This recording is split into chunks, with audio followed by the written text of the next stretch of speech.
बात है। अहले सुन्नत का बल्कि पूरी उम्मत का इजमाई अकीदा है कि नबी पाक सल्लल्लाहु अलैहि वसल्लम के पहले खलीफा बिला फसल सिद्दीक़ अकबर हैं और पूरी कायनात रूए ज़मीन में नबियों रसूलों के बाद सबसे अफजल अबू बकर सिद्दीक़ अकबर रज़ियल्लाहु ताला अन्हु। सहाबाए कराम रज़ियल्लाहु ताला अन्हु एक लम्हे का भी सहाबी हो, कायनात के सारे वली इकट्ठे हो जाएं, उसकी गर्दे राह को नहीं पहुंच सकते। हमारे बाबा जी खादिम रिजवी साहब ने जो एक जुमला बयान किया है मीनारे पाकिस्तान में, उन्होंने कहा दूर दूर कुत्ते मालकानू पै गए हो कि ये मालिक हैं सहाबाए कराम, तो ऐसा वो बदबख्त ही हो सकता है जो किसी सहाबी पर उंगली उठाए। तो सहाबाए कराम रज़ियल्लाहु ताला अन्हु सैयदना सिद्दीक़ अकबर से लेके हजरत अमीर मुआविया तक और हजरत अमीर मुआविया से लेके हजरत वाशी रज़ियल्लाहु ताला अन्हु तक हर सहाबी हमारे सर का ताज है। बाकी हर एक का मकाम मर्तबा ये अपना अपना है। अल्हम्दुलिल्लाह अहले सुन्नत ये राहे मुस्तकीम पर चलने वाले हैं। ये असहाबे रसूल की बात आए तब भी इनके चेहरे गुलाब की तरह खिल उठते हैं, नबी पाक की आल की बात आए तब भी इनके चेहरे गुलाब की तरह खिल उठते हैं। तो बाकी वक़्त नहीं है और आज मैं बड़ा मसरूर हूँ और बड़े हम खुश हैं, बल्कि हम ही नहीं है, मेरा विजदान कहता है अर्श पे अल्लाह के फरिश्ते भी खुश हो रहे होंगे कि आज इस महल्ले वाले काबिले रश्क हैं कि जहाँ एक दीनी इदारा खुल चुका है। अल्हम्दुलिल्लाह आपको ढेरों मुबारकबादें हो कि आपके इस इलाके में, क्योंकि जिस इलाके में कुरान पाक की तालीम का कोई इदारा खुल जाता है वो पूरा इलाका अल्लाह की रहमतों के नज़ूल का मरकज बन जाता है। बेशुमार आफात बलियात पूरे इलाके से अल्लाह पाक हटा देता है जिस इलाके में कुरान पढ़ने और पढ़ाने का इंतजाम हो जाता है। तो आप बड़े खुश नसीब हैं। मैं समझता हूँ ये बहुत बड़ी काविश है, बल्कि ये जिहाद है। जनाब किबला साहब ज़ादा हकीम मोहम्मद रशीद अहमद चिश्ती साहब और उनके साथ कारी कमर साहब कि जिन्होंने ये चिराग आपके लिए जला दिया है। अब आपका फ़र्ज़ बनता है कि इस इदारे की तरक्की के लिए अपना भरपूर किरदार अदा करें, तामीर के लिए, तरक्की के लिए बच्चे दाखिल करवाएं ताकि ये सिलसिला जो है वो बढ़ता चला जाए। क्योंकि कुरान पाक में हदीस पाक में हुज़ूर इस्लाम ने फरमाया खैरुकुम मन तअल्लमल कुरान व अल्लमा, कि तुम में से सबसे बेहतरीन वो शख्स है। यूनिवर्सिटीज़, कॉलेजेस और स्कूल्स में तलबा पढ़ते हैं, कलीनों में पढ़ते हैं, संगे मरमर पे पढ़ते हैं, अच्छे डेस्क और बेंचों पे पढ़ते हैं, लेकिन फरमाया बेहतरीन वो है अगर टूटी सब पे बैठ के पढ़ने वाला कुरान है तो वो भी रब की बारगाह में बेहतरीन है। दुनिया की तालीम हासिल करने वाला कोई लैंड क्रूजर पे जा रहा है, कोई हवाई जहाज पे जा रहा है, कोई एक्सएलआई पे जा रहा है, लेकिन कुर्बान जाइए जब कुरान पढ़ने वाला घर से कदम बाहर निकालता है तो रब के फरिश्ते अपने पाँव नीचे बिछा लेते हैं।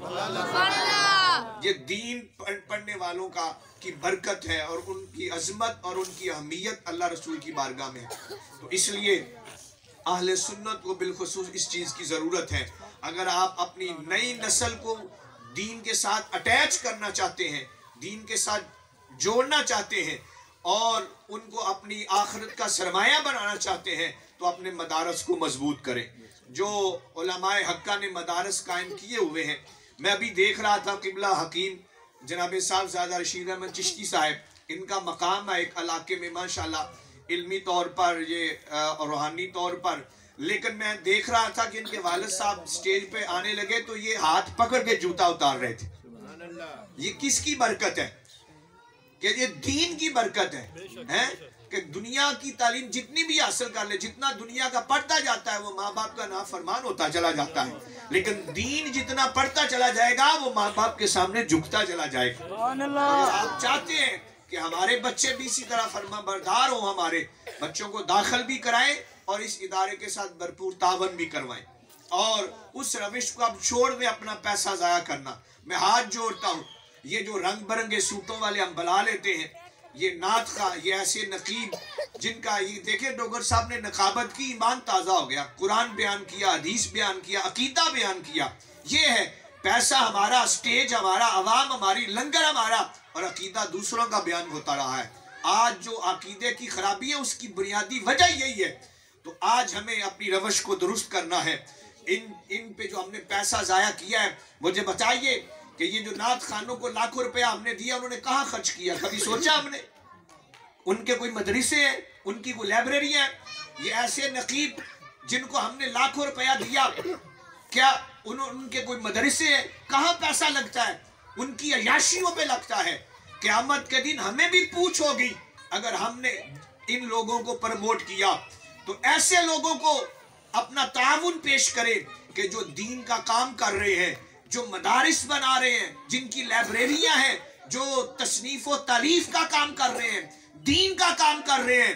तो ऐसे लोगों के साथ जो ताउन किया होगा वो दुनिया में भी काम आएगा और कब्र और हशर के अंदर भी काम आएगा। अगर मुजद्दिद अल-अफ़सानी रहमतुल्लाह ताला अलैह आप फरमाते हैं, अगर कोई 1000 रुपया किसी दूसरी जगह पे नेकी में खर्च करता है और 1 रुपया दीन के लिए खर्च करता है, मदरसे में दीन की अशात में खर्च करता है, उस 1 रुपए का सवाब वो 1000 रुपए के सवाब से ज्यादा मिलता है। इसलिए अपना रुख चेंज करें, अपना रुख तब्दील करें, मदारस की तरफ करें, मदारस को मजबूत करें।